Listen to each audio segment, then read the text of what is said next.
Greetings and salutations, all you beautiful people, and welcome to another episode of Art of the Beholder, a show dedicated to all things eclectic in the world of arts, where we do deep dives into deep cuts and help you understand why damn things matter.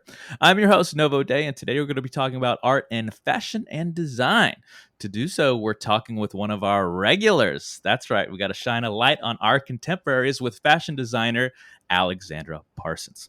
Ms. Parsons has been in the fashion world for over 12 years now, graduated from SCAD. She has worked and taught in New York, LA, and now Atlanta, Georgia. She currently teaches and has her own sustainable home goods and fashion line. Ms. Parsons, welcome back to the show. What's up? Hi, everybody. This is going to be easy because we already have a cadence. We already have a flow. This is going to be probably the easiest interview I will ever do. Aww. So let's dive in. So, usually when we talk, I feel like our audience probably has gotten to know you pretty well, but we keep a lot of the long story short. So now I'm ready for the long story long. So let's go down memory lane, Ms. Parsons. Tell us about your roots. What led you down this path? How did you become a fashion designer? So I have a cute story. It started with my grandfather,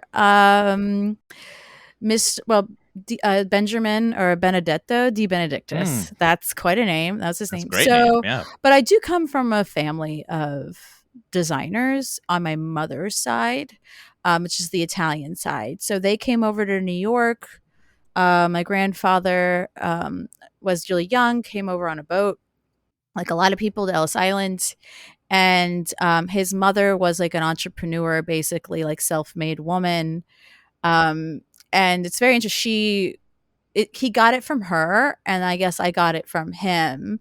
And but my mom's family, actually, my mother's side is from Italy. Like they're both from Italy. My mom's side.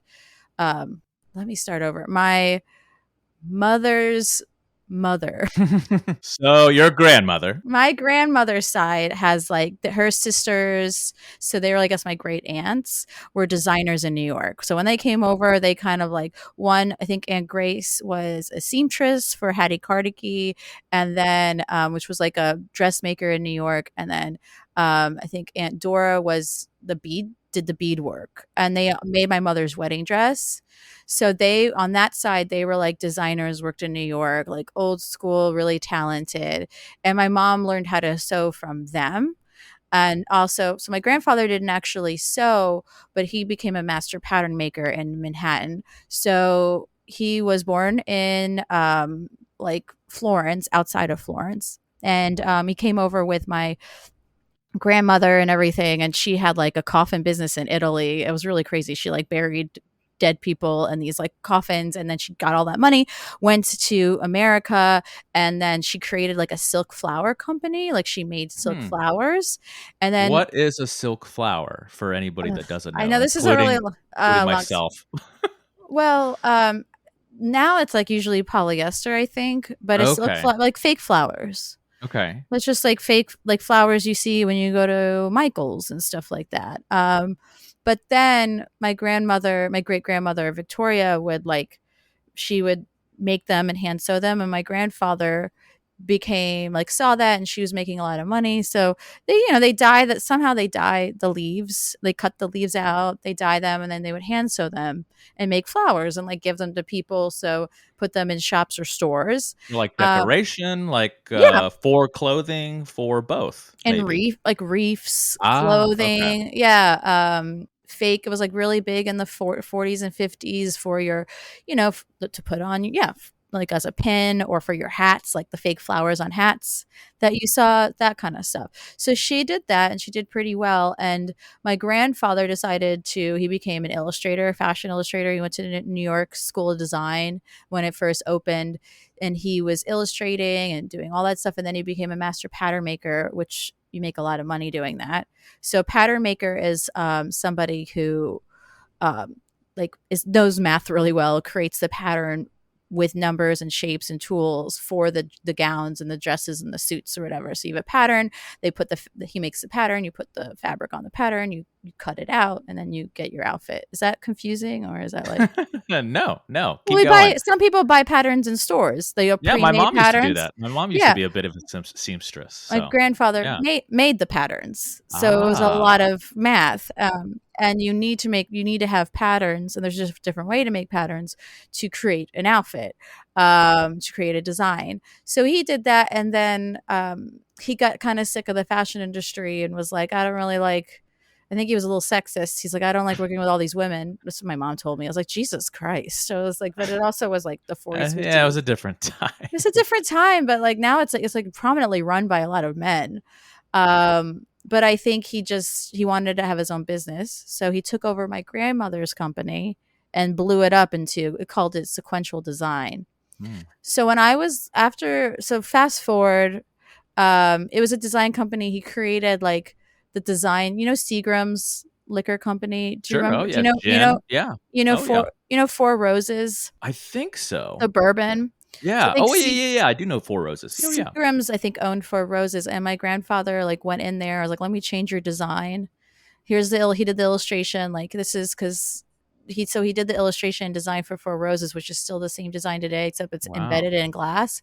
So I didn't know that. Gee, he that's cool. it is really cool. So he did that, and he's like, "Here's the deal. Like I'll do your design, and then when somebody."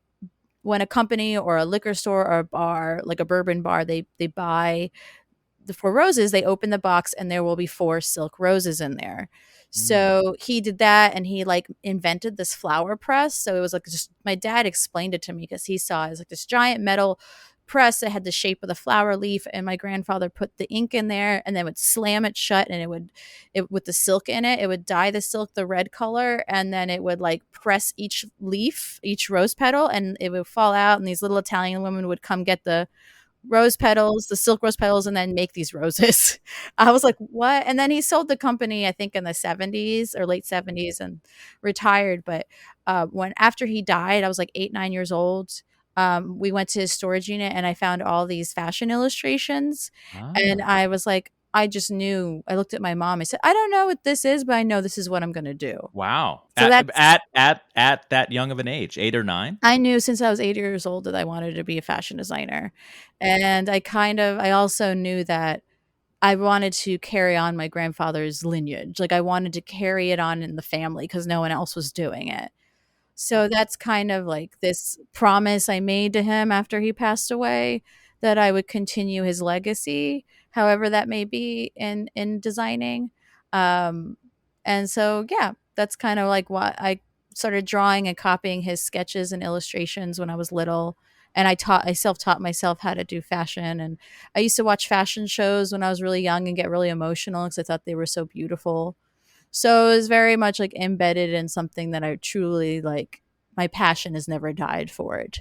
It's just transformed into different things. And you went to school. You still got like a more of a formal education. I did. I went to Savannah College of Art and Design, so SCAD in Atlanta. There's a Savannah campus. I went to the Atlanta campus, and I really didn't know how to use an industrial sewing machine until I went there. So, and I was with all these other people who knew how to sew. I knew how to draw, but oh my god, I was like, whoa, these people are so talented. There was like so many people. Wait, but that they didn't have like the creativity that I had. Like some of them did, but like a lot of the teachers would ask me to like help with the fabrication. So my specialty, like my niche that I actually was always just good at, was fabric.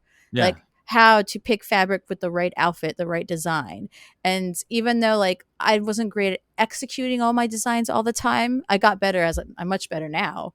But Do you I gravitate towards, using a lot of the same materials oh, over and over again? yeah, I love silks. Like, Okay. I love using That ties silks. back to the flowers a little bit Mhm. there, yeah. Yeah, so it's, like, really embedded in me, so I love silks. Yeah, in your DNA. For sure, Mhm. literally.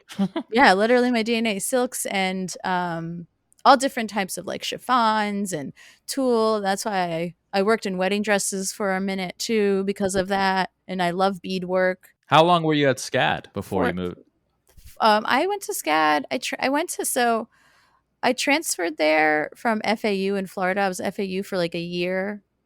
And then my family moved up from South Florida to like Boca Raton area to Atlanta. And I was like, I got into SCAD and I decided to move up to Atlanta. So I was there for about 4 years. I should have only been there for 3 years, but I ended up being there for 4 years. I took extra classes. I had to retake some classes. So I graduated in 2009. I in eight I walked, but I got my degree in 2009. And is that when you moved to New York City? Now, I moved to New York City a few years later. I Okay. had some jobs. I was working right when out of college. I started working for Ann Barge in Bajley, Mishka. Bridal Ann Barge is here in Atlanta, and I got a paid internship to work for her for a while. On top of doing that, I was also waiting tables, classic Mm, yeah. artist situation. Oh, yeah. And so I did that, and I loved it. But they didn't keep me on full time. I mean, they didn't keep me on past my like internship contract. They kept the girl that had the masters, who knew how to, who was because their manufacturing companies were in China, so they kept the girl that like was Chinese and knew how to speak to them, which made sense. It's like I didn't have those qualities, unfortunately, but it did make me want to move to Athens to take some graduate courses at UGA. So in 2011 or 10, I moved to Athens, Georgia, and that's actually where like my I got introduced to more sustainability. And I met Sani.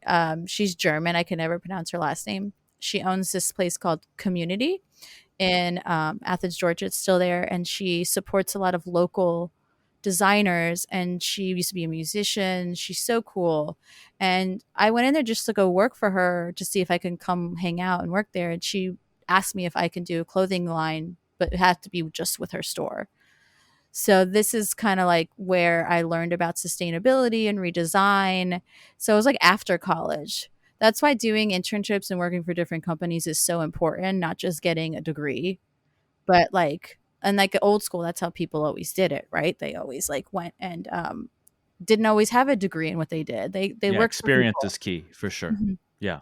So I learned that from her, and I had like multiple fashion lines and with her and multiple shows, and it was like you were like a little celebrity in that little town in Athens, Georgia. And it was so much fun, and I'm so grateful. It was like the best decision. One of the best decisions I did was move there and create this amazing like artsy community that I didn't have before, and it gave me the confidence to finally move to New York.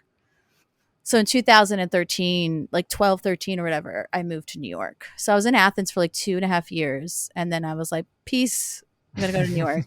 And then I Take was, us through that world. Yeah. What happened when we got to the Big Apple? New York is a very big place, as you know, small but big place. So it was very distracting. But um, I started working at Saks Fifth Avenue. I needed a job and I did retail and I worked styling people, and I was really unhappy doing it. Like I hated working, and retail's not easy.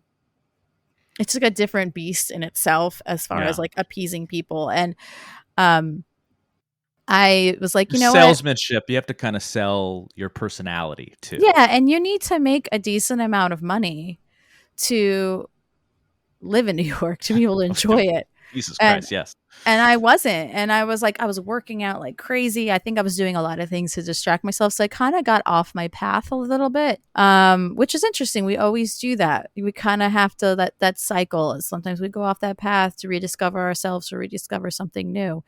And I decided to go back to waiting tables at fine dining. So I would have more time to pick up freelance jobs or just enjoy the city. Hmm. And I did that for 2 years. I lived in West Midtown, and I went and worked at this place called Hakkasan, and I finally was like having a blast in New York. And unfortunately, I was like I was connecting ties, meeting people in the industry, but it was really hard because to do any design stuff because I was so distracted and got so sucked into that. Like I kind of partied and had fun, and I wasn't doing the arts, the crafts that I wanted to do. And then my roommate at the time she still does, works for DC Comics. And she's like, my company's moving to LA. And it's a paid move. Do you want to move with me? And I was like, because I know that you're like very open to trying new things. And I had some design opportunities in LA that were being offered to me. So I was like, it's a free move. And I was like, well, let me go visit first. So I went out there for a few weeks, and a bunch of my friends moved out there from Athens, Georgia. And then my friends from New York moved out there. It was like one of those little collectives. Like in the 70s, and like the 70s, a lot of people from New York moved to LA and then they moved back. It was like that. I was like, okay, well, I'm going to do that. And I'll check it out for like a year. And I hated it. And Why'd you I, hate it? What happened? I actually worked for myself for almost 9 months till I had to go get a serving job. So that was really great. Like I worked for multiple small startups. I helped them with fashion stuff. So that was like a really blossoming time. I worked for this bridal company.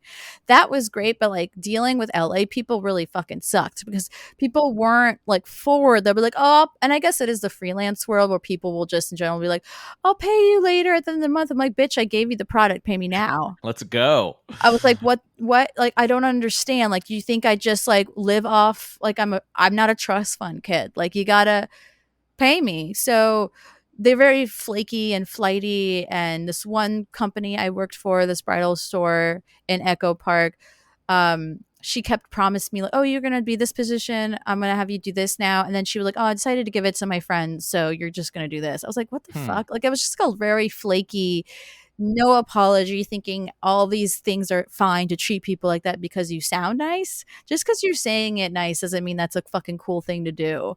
And everyone's just really sensitive there. I'm Hmm. sensitive, but they were just like didn't know how to take jokes.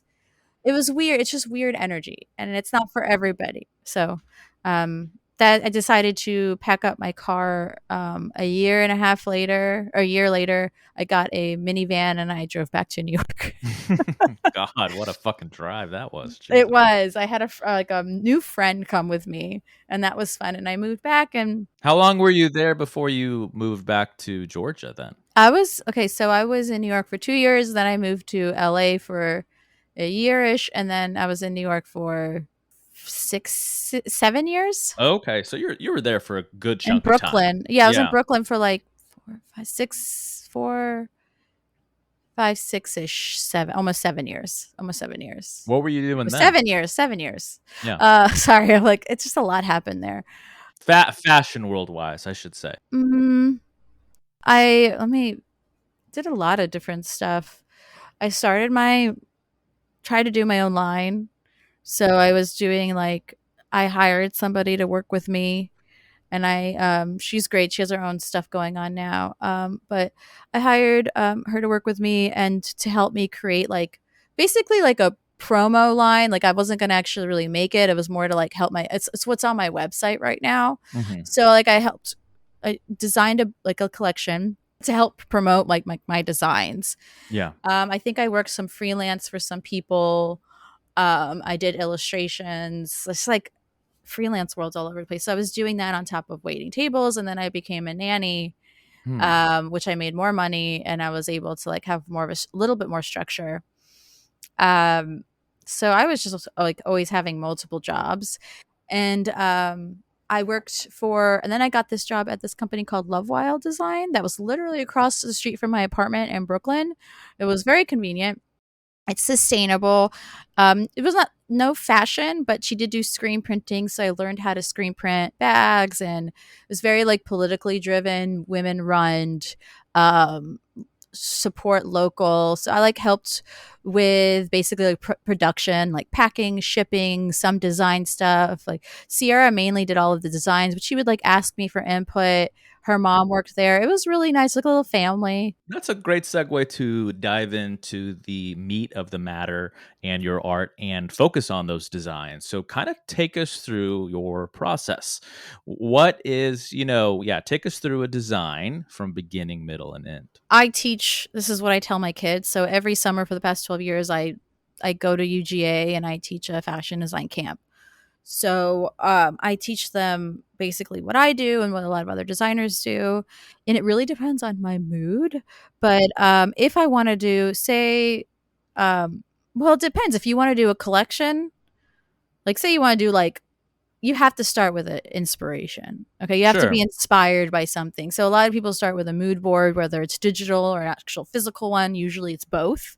The more, if you have a team of people, then you do want to have both. and you get fabrication, what inspires you. So let's say After once. that muse hits you, do you start with the sketches? Oh, yeah. Sometimes people just start doing sketches and then they get a night starts with one look, and then they go ahead and they start getting inspiration from that. It could just start with a person like Rita Hayworth, or it could start with Leonard Cohen and his suits. You know what I mean? Like, and then it could go from there, and then you start sketching, and then it could become, as long as it's kind of connected, like, okay, well, what year was this? Well, is this like a decade influence? Are you meshing up like 1940s with modern? Like, how are you going to modernize it? I feel like a lot of the fashion industry recently has lost that Mm. with modernizing things. It's just like copying and like doing Y2K stuff. So we're basically seeing actual, just straight up copies from with no originality. Not like more mainstream fashion than in like high end. Like high end, you'll see some really cool originality, but then you're just seeing like street fashion is just like, I don't know. That's a whole nother Mm. subject. I'm Yeah. digressing a little. But with my inspiration, yeah, I'll get inspired by, it could be a poem even. And like, Sure. where was the poem started? Where Is it does that take you then after that hat hits? it's a feeling or a mood? So then I get very creative and visual, like, well, who is my woman? Like, who am I selling this to? Like, Do you who. always focus on making clothing for women, or do you do males? It's usually unisex, like, it's no Unisex, gender, okay. like, non-binary. So, Okay. when I was in LA, I my friend Ramon and I were trying to do a unisex, we called it unisex line. Now it's, like, non-binary, or, no, there's no gender. So there's a company, I think, called 60, there's a lot of companies in LA. I think it's called 69. Uh, and I think Of that's their course. name. I have to look it up, but, like, Sponsored by Reddit and incels. No, I'm kidding. so yeah, so I think that, but I love making gowns and dresses, but There like you go. men can wear those too, or like, Sure. No. or Let them wear what they wanna wear for sure. a non-binary individual, like, it doesn't really matter. But usually it will be men. I love men, and I love menswear and women's wear, so I just love combining that. Like, I love wearing men's jackets and men's pants with a really sexy top. There you go. Like, so I've always been into halter tops, and I've been creating, not halter, but the crop tops. I've been making crop tops since 2011, before they got popular. And you can see that on my website if you go back down onto the fashion shows. You could see some of like those crop tops in there. I've been working with leather for a while, so like I love working with leather, and I want to kind of start getting back into that. So yeah, let me do a Novo pullback. So you get inspired, your Mhm. muse hits you, then you start sketching. What happens after a design or two, or for a collection? What then do you gather the materials, and then you're sitting down in front of the sew machine? Yeah. Take us through that. So, again, it depends if I'm making a few things just for Etsy, or if I'm doing a whole collection. But let's just say I'm making a Yeah, collection, right? Let's just keep it simple. let's say So I'm making however, yeah, six looks, full designs that I want to put on my website or to sell or perfect. something. I'm gonna do a little show, right? So yes, I get inspired. It's really fun, actually. The research is the funnest part for me. Getting fabric, pieces of fabric, seeing what I'm going to work with, what's going to match with what, and then I start sketching, and then I start narrowing down the sketches. Like, do I have, like, okay, well, I have one gown, but then I have like five shorts. That doesn't go. You need to like make sure that it's a unified, balanced collection. Personally, me, it's the rules have changed a little bit, but and then I start I start draping. I have a mannequin in my next to me, so I start draping, or I can do flat pattern making, which means I can just straight up take my pattern and start doing the numbers with my tools, with my rulers, without having to drape. But some things require draping, and then if I drape, I need to like make the marks with my pen, and then I have to transfer that drape onto pattern. And then, but there are shortcuts. So some of the shortcuts I like to do, and a lot of people do them, and a lot of big companies do this, is you get a blouse you like, um, if you already have it. Like a lot of companies will go to a big retailer store I can do this too, but I've never done this. I can buy something. I really like this blazer. It's $600. I'm gonna buy it. I'm going to make the pattern. I'm gonna do a rub off. It's literally Okay. called a rub off. Oh man. I'm going Well, to get sponsored by Reddit again. Not kidding. I'm gonna get the measurements and I'm going to copy it. And then I'm going to return that jacket and get my money back. I'm telling you, like so many companies do that. I used to have my friends come into Saks Fifth Avenue and be like, "Oh yeah, we're for a sweater company," and we're checking out the sweaters. I'm like, "What the, and they just copy it and you manipulate it a Wow. little bit. Really? Yeah, there's not a yeah, and you manipulate it a little bit. So I usually take stuff I already have, like, okay, I have some pair of shorts, I'm gonna make it a little wider. I'm gonna use these shorts to make it, I make this skirt. It just saves time and Yeah. it makes it more accurate with measurements. I don't like to directly steal from stuff. So, I think there's a thin line between stealing and just being inspired. Like, oh, I like mhm, this. I'm gonna put my signature on it somehow. I'm mhm. gonna I'm gonna change it. So Yeah. nothing wrong with that. And because I focus on sustainability and low waste, I will try to use fabrics that I already have, or I will get organic fabric. And if it's if I have to like dye it, I will use like turmeric, or I will use avocado pits will make it pink, or I'll make sure the silk is Do you certified gravitate organic. towards certain colors or color theory? Like there's some like, oh God, I just keep going back to this. So I used to be very into like cream and blacks, and I do love gold, like gold somewhere and everything, even my paintings. And but I do love jeweled color things. Like I love emerald greens. I love very things that come from nature. So earth tones. I don't do a lot of prints. That's something that I wish I want to. I don't even wear a lot of printed stuff, like floral printed design. Like that's something that I Hmm. think I need to explore more. Yeah. So yeah, it's very like natural based. Like if we didn't have the ability to have synthetic dyes, as far as like chemicals, what would we use? We would use the stuff around us, like plants and the earth. And so that's kind of like what inspires me. And that is very much in right now, or you're going to see it even more become a trend, more earth tones, more things that are tie dyed, but earth tone tie dye, like that's been coming in. Yeah. So I do tend to do more, not the craziest, brightest colors. I did have a phase, and on my website, you'll go and it's like 2000. My last show I did in Athens, I think I was doing a lot of full disclosure. I was going, going to 2013, 12, 13. I was going to a lot of festivals, Okay. music festivals, doing So a some hippie phase or drugs. Yeah, yeah. doing a lot of psychedelics. And I was creating a lot of like I was just really inspired by color, and I Yeah. never am. I was just like, "Oh, I'm gonna do like tie dye and just I'm gonna and I kind of something snapped in my brain, which I really needed to happen. I was like, I need to stop making things that people aren't going to wear. I need to really focus on my consumer and who's around me. Like, I'm not in New York. I'm in Athens, Georgia. Like, what do my friends like to wear? I did that and that shit sold out the fucking next There day. you go. I had to like Yeah. remake stuff. So I was just being really stubborn and like, I want to make beautiful things. And I was like, I can make cool things and beautiful things and see what's beautiful is my friends wearing it. So that really changed my perspective, and obviously the psychedelics helped me change my perspective. So that was very helpful. And As they do. yeah. So that's kind of the design. Then you make it, then I transfer a pattern, you make it, um and then you try to put on either a show or you do just like a virtual Yeah, thing. so we are hypothetically, we're done with our six pieces. Like you made them. Mhm. So then are you we're booking an event center, or are we finding models, and then Oh yeah. that's the next step? You get fit models. You could have Yeah. your friends. It depends, like all different shapes or sizes is usually like what I've always liked to do. Doesn't have to be skinny models, which I prefer not.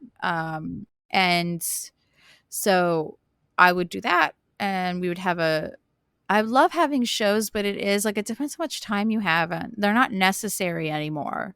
Mm. So if I was doing one now, So like more online, you would maybe yeah, focus on the social media opportunities, things like I that. would find a place to do really beautiful photos. That's the thing that I've always tried to do. I would find a place to really do beautiful photos, and if the opportunity money came around that I can actually do a show, I love doing fashion shows. Like, I used to do them at SCAD.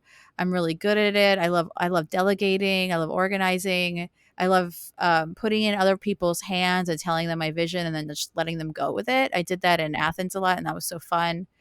Um, so I would love to try to do a show, but time-wise, realistically, I'd probably just do, like, an online thing for my website, and then I would have to try to find, um, the funds, or I would, like, it would be limited, like, "Oh, there's only 3 of these pieces, and then in 3 months, I'm gonna make another 6 looks," because I don't have the manpower to do a collection. But say Bloomingdale's wanted to, like, I went up to them or somebody was like, we wanna carry this collection," I would have to find a local manufacturing company here or some people to make it for me. Yeah, let's dive into the commerce side of it. So, like, after we do that previous phase of essentially marketing the Mhm. looks and the designs to the public, then it's almost like you get a sponsor and they can mass produce it, and you go, and then we start selling it and whatever their website or stores or what have you. And there's risks in doing that. Like, if you have your own store, you can just carry your shit and, like, sew it in the back each time you run low, or you can hire your own seamstress, which I've worked for a small company like that in New York, one of my first internships. And you have your own pattern maker, and you have one pattern maker and one seamstress if you have the funds.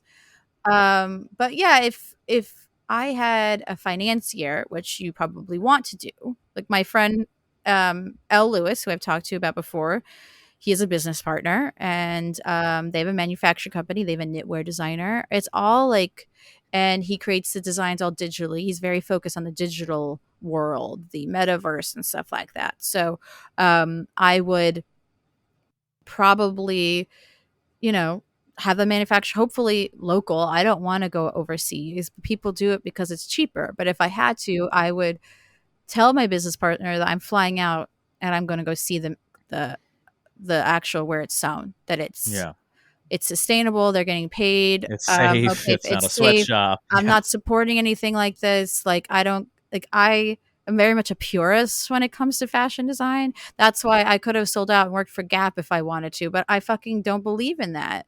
So, I think because design to me came from a place of, like, inspiration from my grandfather, yeah. I just won't I just I it won't be fun. I'll just be like a zombie. That I didn't get into fashion Mm. to make money. I got in it because I loved it, It's and your because passion. It's your it art. Yeah, it fulfills me, and I don't need to be gratified by the outside world to do it. That's why I have an Etsy account. I do it because it, like, making it in general is fulfilling, yeah. and also teaching is fulfilling. So that's why I teach. So I would make sure that the manufacturing company is fine and it's okay and it's run correctly, and I would make sure I have a good lawyer, and Sure. yeah, and then I Cover that would ass. Yeah. reproduce it, make, because I'm not the great with numbers, so I'd have to make sure I have a good business partner that is good with numbers, and Accounting um, and all of it. And yeah. then does that start, so after we get to that point and we're releasing things to the public, we're able to get some revenue from these sales of these lines and these Mhm. designs. Do you just start the cycle again, or Mhm. do you feel Immediately. like Yeah. immediately? Okay, then how do you challenge yourself? How do you keep things fresh? And How do you keep it, well, as if you're a creative person, and usually, or if you feel like you're hitting a creative stump, or yeah, is that the right word? I mean, the best thing is to talk to like a the youth. writer's block. Yeah, what Yeah, potato, whatever you want to do call it. go out there and find things that inspire you. Go see the youth. Street fashion is probably one of the best things. Like, what can you do better? Like, you're seeing street fashion, like, what can I do? I'm not going to steal that, but what's going to inspire me? What are the movies that are going to be coming out in a couple years? So it goes back to inspiration again, like how we started. Always. Yeah, To me personally, it's always inspiration, because if some, and also making sure you do have to follow some of the trends. yeah. So you'll probably, the bigger you get, the more you're going to want to invest in a really good Pantone color book, which is like Pantone website. It's expensive. It shows you all the color trends that are coming in. and also getting a trend forecasting book. So if you the bigger you get, the more you need to invest in those things to make sure you're relevant and that you're selling.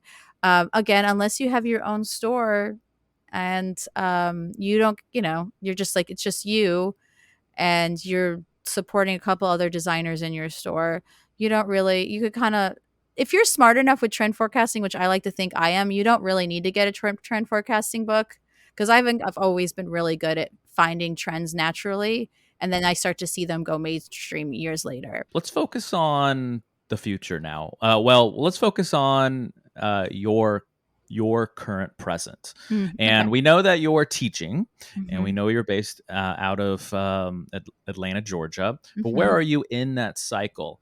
Do you have any projects that you're working on now or on the horizon? Kind of walk us through that. I'm kind of right now, I am very much on a blank slate. So I am finding inspiration. I'm finding the You're at the beginning motivation. of the cycle, or I maybe the am end of the last one. finding the motivation and the energy to add more stuff to my Etsy. Like, what do I want to do next? Like, Well, then what do you want to do next? Maybe like, do you want to just continue teaching, or do you feel like you want to maybe go back, you know, into the deep end, so to speak? I like need to sit down and figure out what I want to make, what kind of new stuff that is sellable that people will really like on Etsy, and then that's where I'm going to start. Okay, so it Um, sounds like you're gonna get yourself out there again.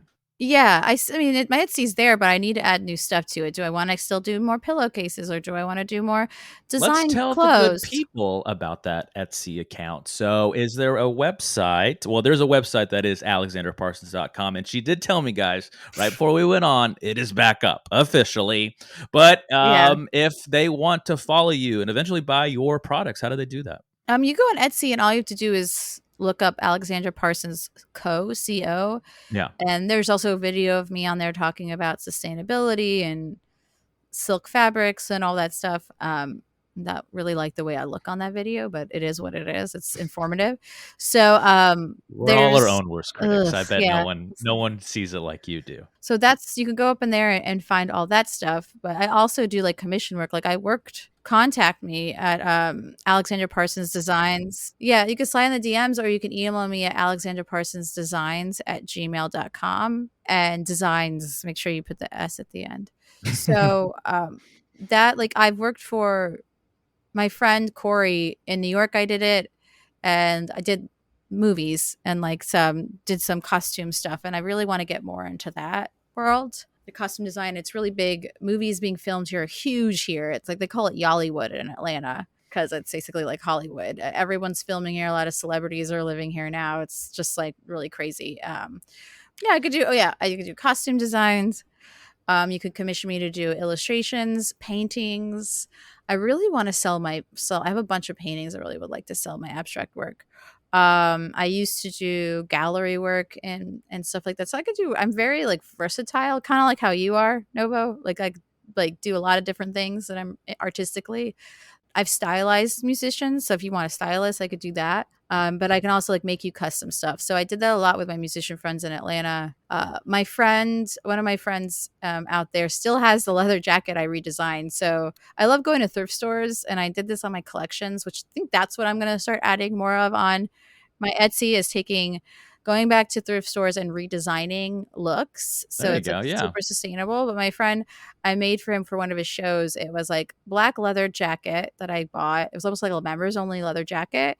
And I put, yeah, it was really cool. And I put gold flakes on it. And the back, I took gold studs and made like a Tetris design in the back of it. Oh, I fucking love that. Yeah. It was really cool, and I need to find that picture. I can't find it. My goal, one reason why I came down here to Atlanta, is I want to be able to. My end game is to have my own store here, but it's a combination store, so I'm teaching kids how to sew, like I did in New York. Ah, okay. But I also have like a small little shop where I can make my own things. I have Well, my it's a own hybrid collection. store. It's a hybrid store, and it'll start off small, and if it gets bigger, get bigger. But the main income would be the sewing lessons to the kids, and they can also sell their stuff in the store, so they can learn about business and learn about commission work and stuff like that, or e-commerce or whatever. Or they can how does they could, and then I could give them their money. Like, oh, your scrunchie sold. Okay, I'm going to give you this much profit from the scrunchie. Okay. So like, I want to do that as well, and I think that would be really fun. So that's kind of my goal. Like, either if I get the opportunity to do art education and become like a full time, like maybe art teacher, I might consider it. But my main goal is like starting to approach that and getting like somebody who wants to invest in me to open that store. Oh, we love that. So we wish you all the luck in the world. Good luck, Godspeed, and then Miss Parsons. Thank you so much for joining us today. Guys, I want to thank you for listening before we go. If you like that, of course, you can check out some of our stuff at novodayproductions.com. There you'll find things like the entropy sessions, as already stated, adulteration, post-meridium, cancel culture, lotto. Of course, you'll see more shows, more ads for this show. You can hear Alexandra the Great and a lot of our other fun shows. So check that out. Don't forget to follow us at all of our socials at _Novo_day, and day is DE, and at Nova Day Media. Don't forget to like, subscribe, do all the things. And if you'd like to sponsor us or be on the show, you can reach out to us at novodaymedia@gmail.com. So until next time, guys, be good to each other. And as always, good luck and Godspeed. We love you. Art of the Beholder is brought to you by Novo Day Productions. Created and hosted by Novo Day and the Novo Day Collective. Facebook.com/Novo Day Media, at Novo Day Media on Twitter and Instagram. Music by A Company. Facebook.com/ACOMusic123. ACO on Spotify. Logo design by Tom Justice, JESTUS, of thejusticecompany.com. And executively produced by Clayton Anderson. All rights reserved.